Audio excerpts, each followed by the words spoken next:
Shalom, jemaat yang dikasihi Tuhan Yesus Kristus. Sebelum kita beraktivitas dalam satu hari ini, kita terlebih dahulu untuk mendengarkan firman Tuhan. Mari kita berdoa. Bapa di dalam surga, terima kasih atas segala anugerah dan berkat yang Tuhan telah berikan kepada kami. Saat ini Tuhan, kami akan mendengarkan firman-Mu, agar firman-Mu menjadi kekuatan bagi kehidupan kami. Dalam nama Yesus Kristus, kami berdoa dan mengucap syukur kepadamu. Amin. Jemaat yang dikasihi Tuhan Yesus Kristus, sebelum kita beraktivitas, mari kita terlebih dahulu mendengarkan firman Tuhan dalam satu hari ini yang tertulis dalam Ratapan pasal yang ketiga ayat yang ke-41. Demikian firman Tuhan. Marilah kita mengangkat hati dan tangan kita kepada Allah di surga. Marilah kita mengangkat hati dan tangan kita kepada Allah di surga. Demikian firman Tuhan.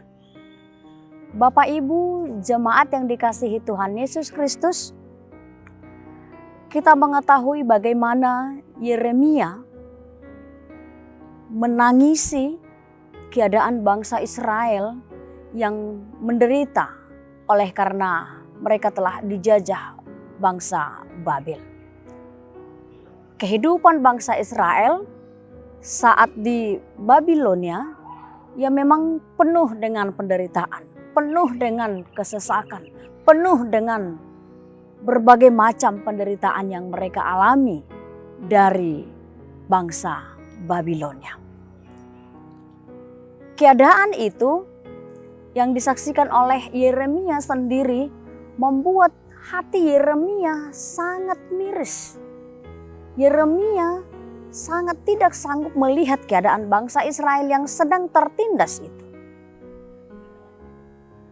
Itu makanya di dalam nats ini sebelumnya kita bisa membaca bagaimana Yeremia memberikan penghiburan, memberikan pengharapan kepada bangsa Israel agar bangsa Israel percaya kembali kepada Tuhan yang Maha Kuasa, karena segala sesuatu, berkat itu, kehidupan itu adalah bersumber dari Allah yang Maha Kuasa.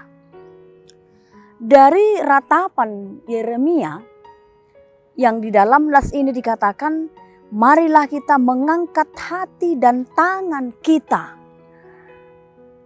kepada Allah di surga.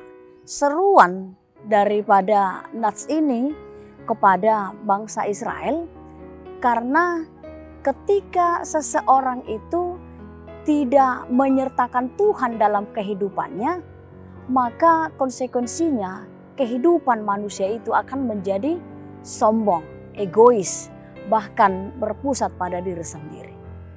Ketika dunia ini menguasai hati dan pikiran kita, maka kehidupan kita tidak akan berjalan sesuai dengan kehendak Tuhan. Atau sama halnya dengan manusia yang menganggap dirinya hebat, menganggap dirinya lebih super dari yang lain, maka apapun yang dilakukan oleh orang lain, dia akan menganggap itu adalah salah. Apapun yang dilakukan oleh orang lain yang ada di sekitarnya, dia akan menganggap bahwa itu adalah tidak benar. Tetapi dialah yang paling benar, dialah yang paling hebat. Begitu pemikiran orang-orang yang tidak menyertakan Tuhan dalam kehidupannya.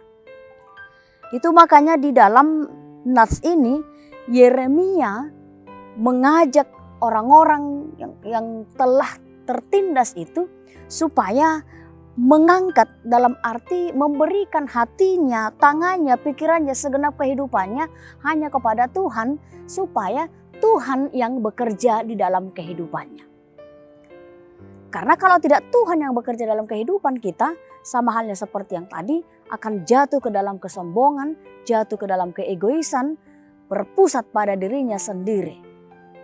Tetapi orang-orang yang telah mengangkat hatinya, memberikan pemikirannya, kehidupannya, seluruh kehidupannya kepada Tuhan, maka Tuhanlah yang bekerja dalam kehidupannya. Apapun yang dia lakukan, tentunya itu sesuai dengan kehendak Tuhan. Hidup di dalam kerendahan, hidup di dalam kesetiaan, hidup di dalam ketaatan, dan semuanya apa yang kita lakukan tergantung ataupun sesuai dengan firman Tuhan. Itulah arahan daripada nats ini. Marilah kita. Karena ketika ada ajakan kata marilah kita, berarti masih ada yang belum menyerahkan sepenuhnya hidupnya kepada Tuhan yang Maha Kuasa. Saudara-saudari yang saya kasihi dalam nama Tuhan Yesus Kristus, ketika kita sudah mendengarkan firman Tuhan yang menjadi renungan di hari ini, marilah kita berserah kepada Tuhan. Karena Tuhanlah yang empunya segala sesuatu yang kita miliki di dalam kehidupan ini. Ketika kita sepenuhnya menyerahkan diri kita kepada Tuhan, maka kehidupan kita, kegiatan kita, tingkah laku kita, perkataan kita akan menjadi sesuai dengan kehendak Tuhan. Maka sekeliling kita juga akan menganggap kita adalah menjadi teman, menjadi garam dan terang seperti yang sudah Yesus pesankan kepada kita. Berharap kepada Tuhan, berserah kepada Tuhan, maka kehidupan kita akan menjadi kehendak Tuhan. Amin. Kita berdoa. Bapa di dalam surga, terima kasih atas segala berkat dan anugerah yang Tuhan telah berikan kepada kami. Melalui firman-Mu di hari ini, Engkau mengajarkan kami Tuhan melalui Nabi Yeremia, agar kami selalu menyerahkan hidup kami ke dalam tangan pengasihan-Mu, agar kami selalu setia dan taat kepada-Mu Tuhan. Karena melalui pengajaran-Mu, melalui firman-Mu yang kami dengarkan, itulah yang membentuk kehidupan kami, sehingga aktivitas kami, perkataan kami, bahkan apapun yang kami lakukan sesuai dengan kehendak Tuhan.